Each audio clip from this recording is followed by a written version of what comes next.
Welcome to the Bloom Where You're Planted podcast from Never Too Late Cafe. I'm your host, Laura Womack.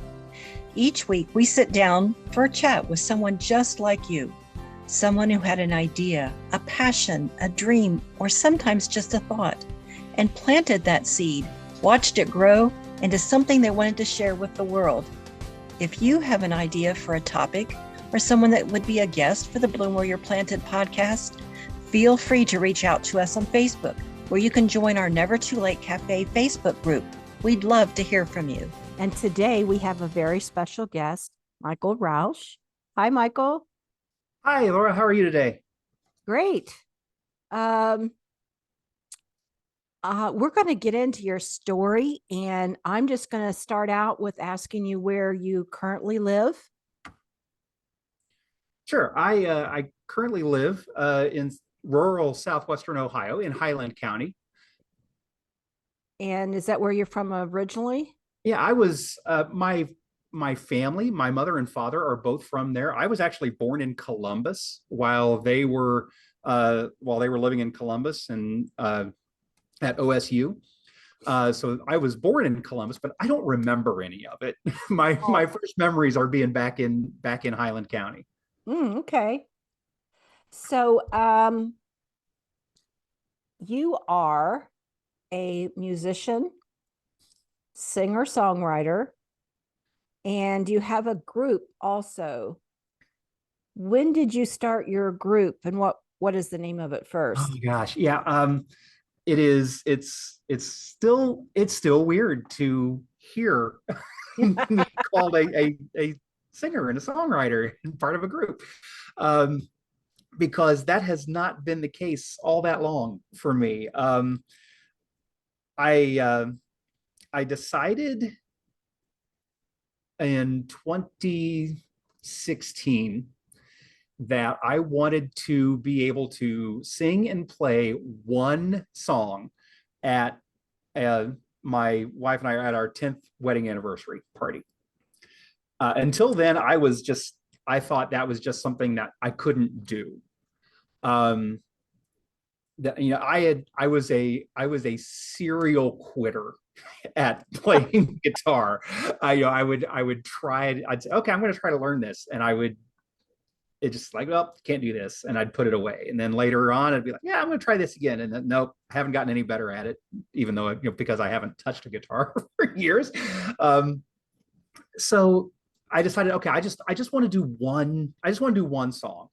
And so I picked a song, and that is what kind of got me to do it.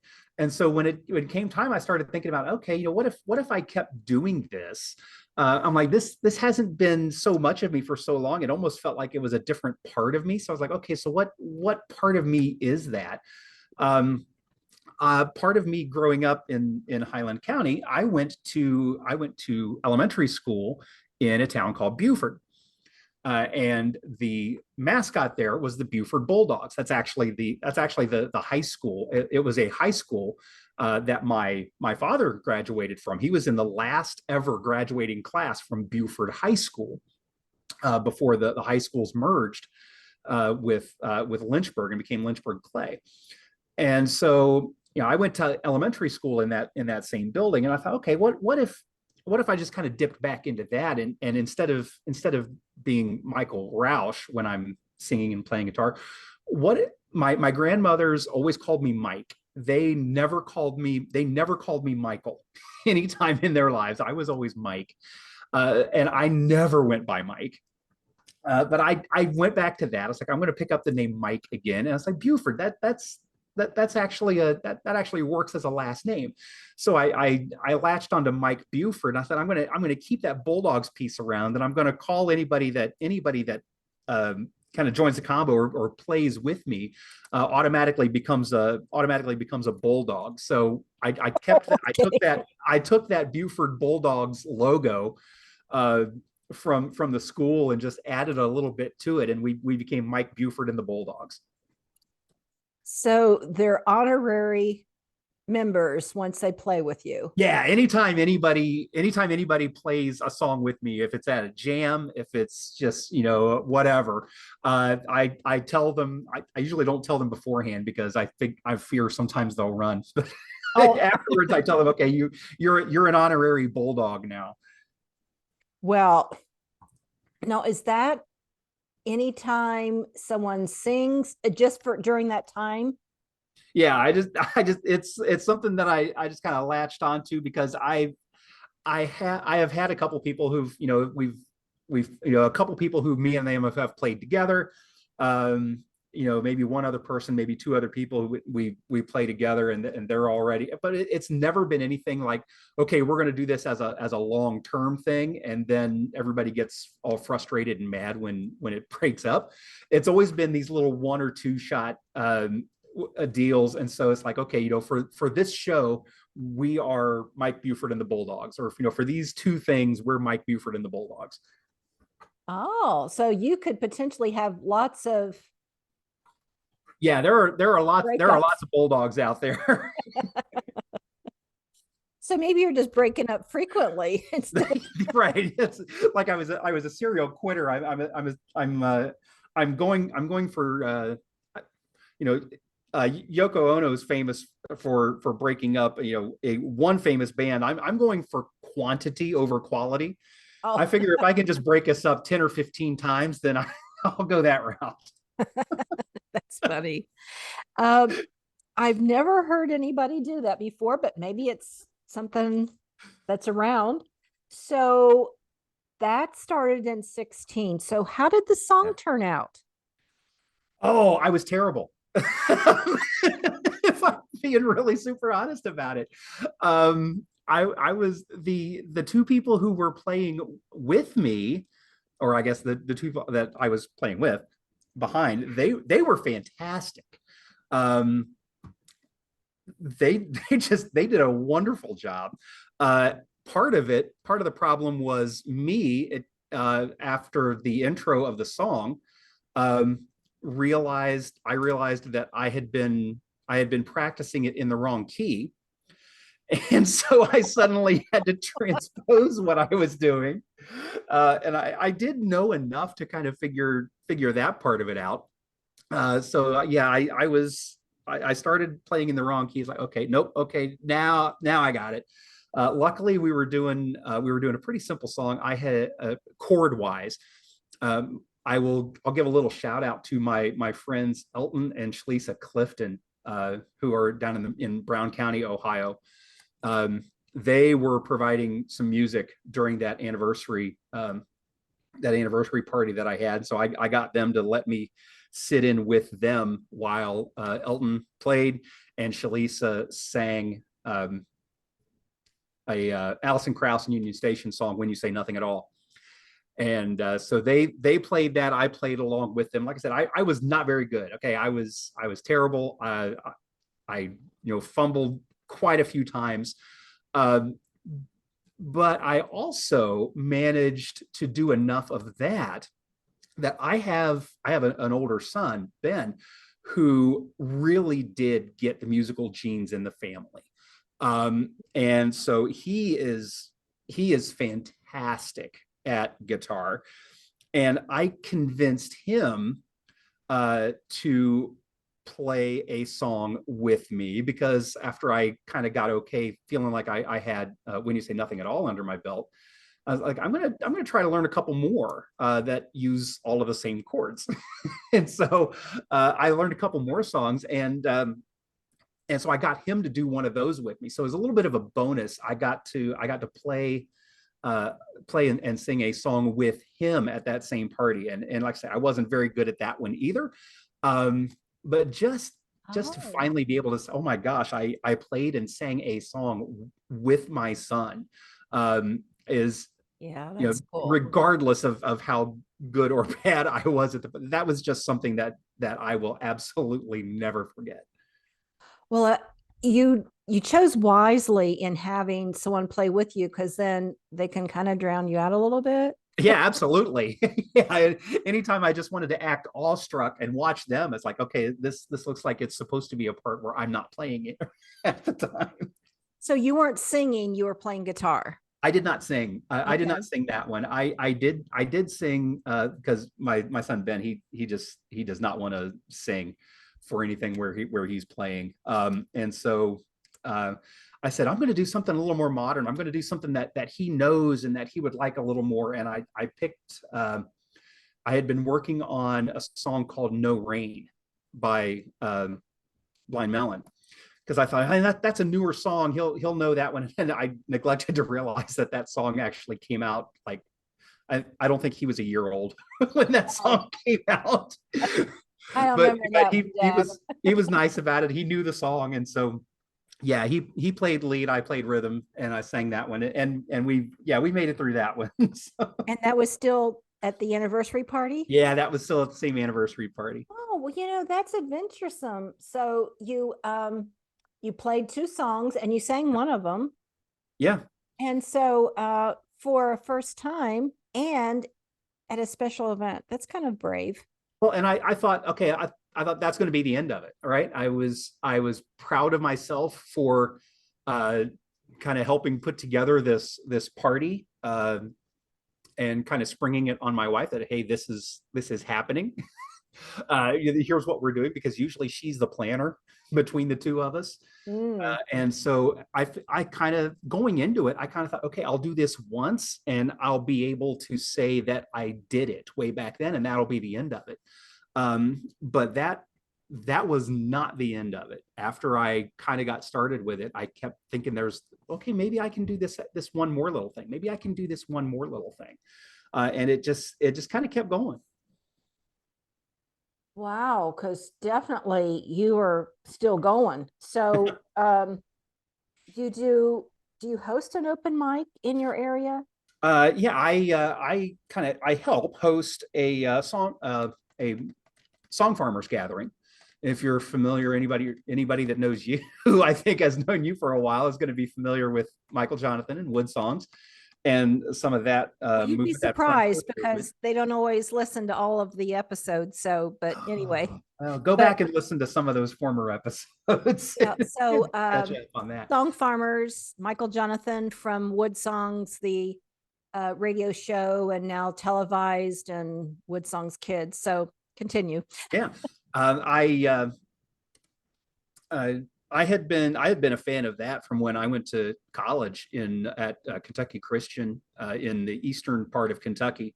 Every now and then we would venture to Lexington to the Kentucky Theater for movies, and that was also where they were filming at the time. They were filming their episodes there at the time, so we'd get to see that going on if we didn't necessarily get in all the time for that. But yeah, while I got caught up with all that, and I'd always kind of paid attention to it and got to see it, sometimes along the way.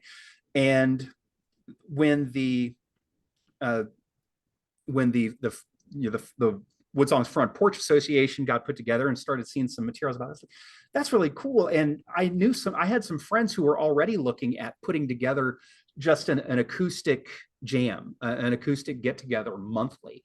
Of all places, at a library. You think of a library as probably being a place where they want it quiet, but these guys were willing to like, oh, you know what? You got some people want to bring in acoustic music, and jam and play together. Sure, we can make some space. We can make some room for that. And so once a month, the Song Farmers of Brown County, Ohio, gets together at the Brown County Library in Sardinia, first Wednesday of the month. All acoustic instruments. We go for about an hour and a half. The library, they are wonderful hosts to us, and people show, sometimes a lot of people show up, sometimes a few people show up. We get some really interesting instruments sometimes that people bring in, all ages, and it's just a really good time of people just sharing a little bit of music together.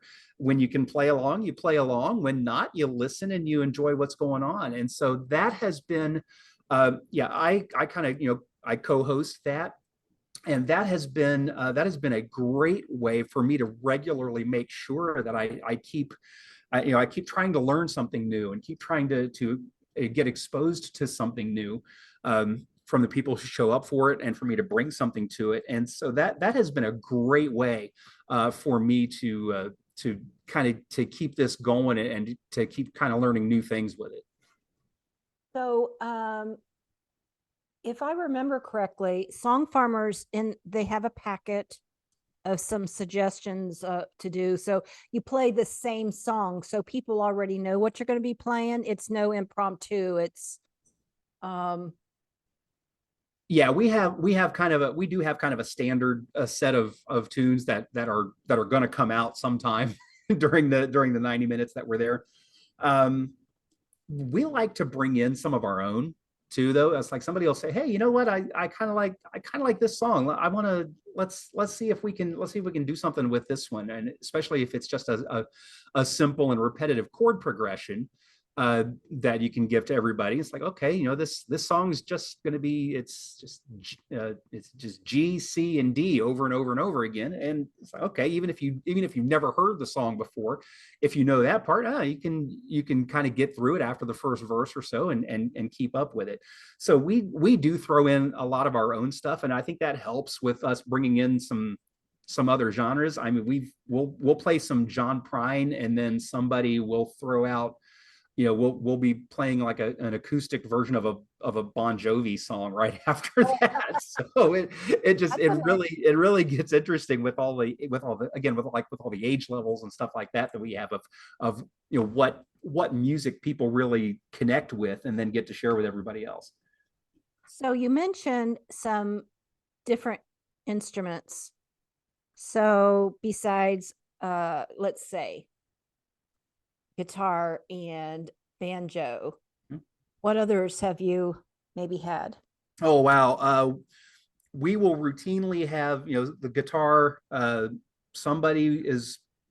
One or two people are playing banjo there. Maybe they'll be switching back and forth. Mandolin shows up a lot. We have somebody who shows up quite a bit who is a fiddle player. We have a high school kid lately who's been showing up with a trumpet. He plays his trumpet with us, and it's amazing. There's a guy that has his own handmade gut bucket, which is it is a wash tub that is turned upside down. It has had a hole drilled in it. There's a broom handle that sits on it with a string. And by pulling the broom handle back tighter or letting it go a little bit looser and plucking the string, it's like a single string bass. Oh. That he uses, and you know, he brings that in. One handmade instrument we have that gets brought in. I called it the Thunder Crutch the first time I saw it. It's a stand-up bass, but it's been made with a bass drum head. So it's got more of a plucky sound like a banjo, bass guitar strings, bass guitar neck, and the foot for like a you know, a bass would a stand-up bass would normally have like a foot that it sits on. Well, the foot on this instrument is literally the bottom part of a crutch that you would use if you had like a sprained ankle that they've put on this thing for the crutch, or for the foot of this instrument. So the first time I saw it, and you know, it made this really great plunky sound. It was a great way, you know, to have an acoustic bass that would hang with all of these other instruments with nothing being mic'd or amped or anything like that. And it has been the Thunder Crutch for me ever since then. Oh, now I get it. You know, hand drums. If anybody that shows up, we will put a shaker, a drum. We'll put something in your hands that you can play and that you can use to kind of add to the music and add to the experience. Wow. So that gives me hope. I would love to attend, but the most I could ever do would be a hand drum. I have a doumbek, and I've had a djembe, and shakers are my standard. I can shake a shaker. Yeah. Well, anytime I don't know what else is going on, I can just grab the shaker out of my guitar case, and it's like, yeah, I'm in. So they come with different songs. So how does someone suggest, oh, you play a song that everyone knows, and then someone says, oh, do you know this Bon Jovi song? And that's how they start it? Or facilitate Yeah, that? sometimes somebody will just be like, hey, I know this song, let me play it. I'm playing it in such and such key, and there are a few people who can kind of stick with that and hang with it. Um, Sometimes if people remember it enough ahead of time, they'll print off a lead sheet or something to just kind of give people an idea of some chords, some things to use. If they get there a little bit earlier, remember it's in a library, they can jump on a computer and look it up and print a few copies for us to use that evening. That's interesting. So it must be a lot of fun. Just that jamming together must be a lot of fun. It's wonderful. I've never tried to count how many songs we actually make it through, but yeah, there are times, and we've been doing this long enough now where there are some, we've got some running jokes that that joke is always going to come out at some point during the evening together, and it's still funny. It's still funny the 15th time as it was the first time that We we have told different it. people all the time. Yeah, you get some new people through, and so uh, they'll hear it. And so yeah, the just the experience of being able to meet up some other musicians, people who play different things, people who like some different kinds of music, who have exposed us to some new stuff, some different kinds of music, different people, has just been fantastic. I just imagine the camaraderie from that experience must be something that people can look forward to, because you got your tribe, of people that do something that you like to do and enjoy doing together. So you do other open mics around. Yeah, I have to say, I while I was in that phase of, okay, I'm just going to do this for this one thing, I am also a big fan of a guitar player that some people will know, another fellow Ohioan, Joe Walsh, member of the Eagles, solo work, James Gang, that kind of thing. Oh, Um, okay. he did a show for a series called Guitar Center Sessions, which, if you've never seen that, they'll play a song. They've recorded some songs that they play live, so they'll have one of their songs, and then there's like a little interview segment. And during Joe Walsh's, which I was just watching because I wanted to hear the music, I really enjoyed his stuff. He was playing some new stuff, playing some old stuff. During one of the interview segments, he got a little matter of fact about.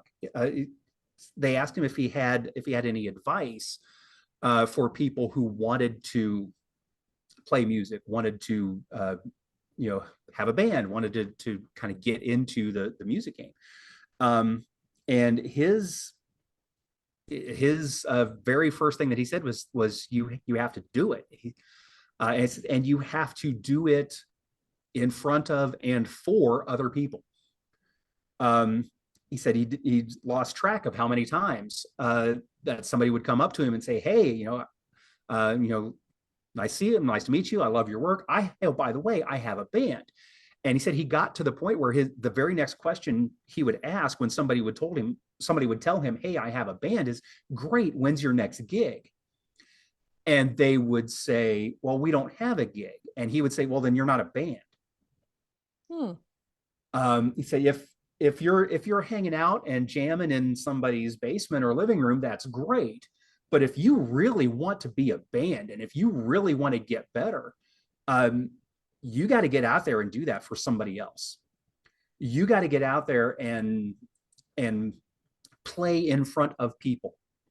And he's like, you're going to stink at first. He said, it's not going to be great when you first do it, but you've got to do that in order to get to the point where it's better. And it's scary. It is super scary to do that kind of thing in front of people. But it definitely is the secret sauce for improving and for getting better. It's incredibly vulnerable to do, especially when it's your own stuff you're writing.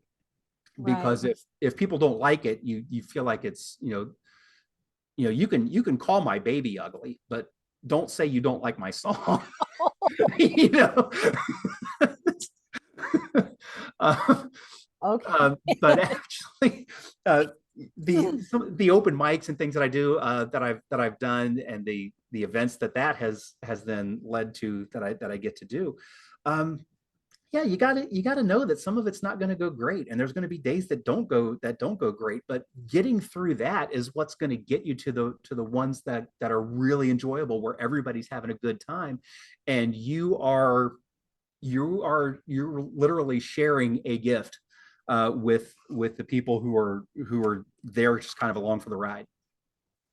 So these are different open mics in the community around you that Yeah, there are a couple of great open mics that I love to get to when I can.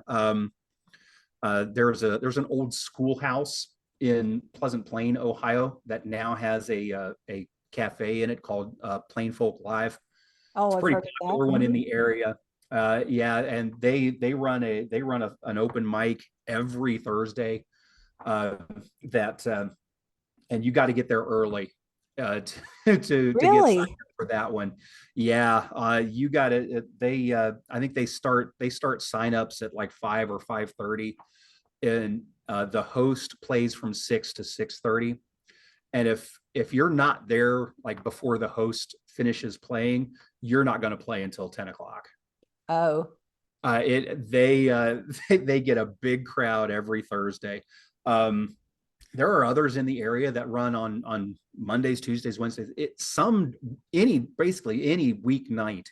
If you are anywhere around the Cincinnati area, there is an open mic going on somewhere that you can get in and be part of. So there is absolutely no shortage of opportunities to be able to go get in front of people when you get to the point where you want to. interesting. I've heard of that. I've never been there, but I've heard of it before, and I didn't realize it was every week. Um, so how did you get started in writing songs? Yeah, that was I uh,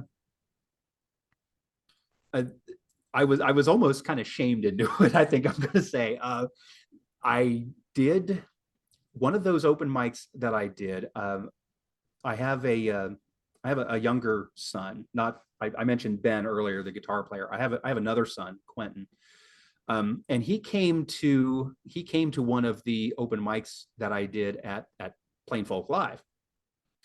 And this was a couple, this was several more years later, and so I felt a little more polished, a little more accomplished. I got up and I soloed on When You Say Nothing at All, which it hits me every time I play it, because I have a daughter who is 14 and a half, diagnosed with autism. She's nonverbal. And so every time I sing that line about, you say it best when you say nothing at all, I kind of have to choke my way through it sometimes, especially when she's there. Um, but I did that once. I did that song once, and my son kind of called me out on it. He's like, "Dad, it's really great that you do that song, and I know that you're thinking of Amelia when you do it." It's like, is there a song that kind of talks about me? And I was like, oh, Oh, I was like, I don't have one right off. that was What About Me? Well, yeah. And I was like, I was like, you're right. I need to, and I couldn't find one. So I thought, well, if I can't find one, maybe I can write one. And so the very first song I set out to write was going to be that song that I could play that would be his, that would be about him. So when you first sang it for him, what was his reaction? Um, he hasn't heard the whole thing. Oh, okay. Is it uh, completed? yeah, well, there are There are, yeah, there are parts that are in the entire song that he does not know yet about his life. Okay. All right. And so he has heard pieces of it. He has not heard the whole thing. He will. He will one day. Like for good reason. Yeah, but yeah, for good reason. For the parts he has heard, what's his reaction? He is so proud. Just to know that there is a song about him. And it doing that got me to the point where I was like, okay, that was really difficult. And I made a very simple sounding song, but it was very, very hard to do. And I started having this like, okay, how can I learn more about this? How can I figure out more about this? So I have some friends who are much better songwriters than I am. And so I just started asking them for it. I was like, hey, help me out here. How did you learn how to write more songs? How did you learn how to do more with some? So I got some great advice from them, some great ideas from them on how to learn to do a little more. So, okay, yeah, that sounds good. And so I started noticing opportunities for things. Hey, you know what? This thing happened. I saw this happen. This is going on. There might be a song in that. And so I would start jotting down ideas, and it started turning into, it's like, okay, I wanted to be able to write, just like I wanted to be able to sing and play one song turned into, okay, I'm singing and playing more songs.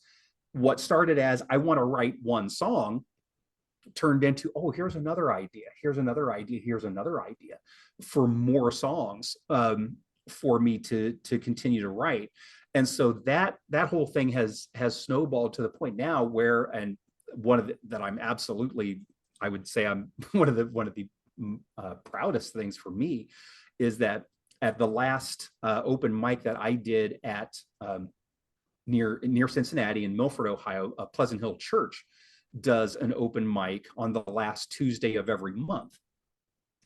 And so I love going there for that one. And the last one that I did, I actually took in a song that was my son. It was his lyrics that he brought to me, because he said, Dad, I think I wrote a song and I want you to look at it and help me with the music. And he handed me the lyrics, and we did just very, very little work of changing a couple of little things in his lyrics. And I put together a few different chord ideas, played them all for him. He said, I like that one. We polished that up a little bit. And I asked him, I said, is it okay with you if I play this at that next open mic? And he thought about it for a while. And eventually he said, yeah. And he was there for it. And so I actually played his original song, his lyrics that he had written at that one. And that one was, if I hadn't done all the other stuff over the last few years, I never would have been in a place to do that.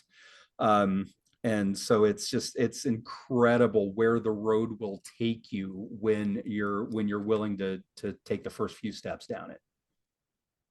And it sounds like stick with it and do the work, because that's a lot. Absolutely. And that's scary. Like I said, that's scary. But you have to, whatever it is, you have to give it a shot, whatever it is. One of the books that I keep going back to a lot for me personally and professionally, there's a book by a guy named Kevin Carroll called Rules of the Red Rubber Ball. It's a tiny little book. It's a very, very quick read. But he tells a story of being a kid in Philadelphia and how he basically got off the playground and got out of a bad situation by figuring out what he wanted to do and not letting the naysayers distract him from that, surrounding himself with the people who were going to be able to encourage him in it, and then putting in the work to doing what he what he wanted to do. And, there were times that the plan had to change a little bit. He wanted to be a pro sports star, but then in the military, he messed up his knee and he wasn't going to be able to play pro sports anymore, but he just lateraled a little bit and was still able to stay attached to pro sports. In some ways, he became an athletic trainer. He became a speaker. He did all these things that just kind of reshaped his dream a little bit. And so his book, Rules of the Red Rubber Ball, has been a big one for me in developing that focus and staying focused on not necessarily on a fixed single goal, but staying focused on where the dream wants to take you.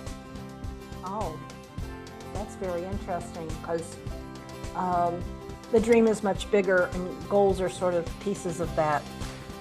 So Stay tuned for part 2 of our podcast with Michael Roush.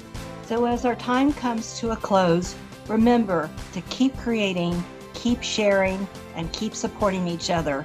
And remember to bloom where you're planted. Bye for now.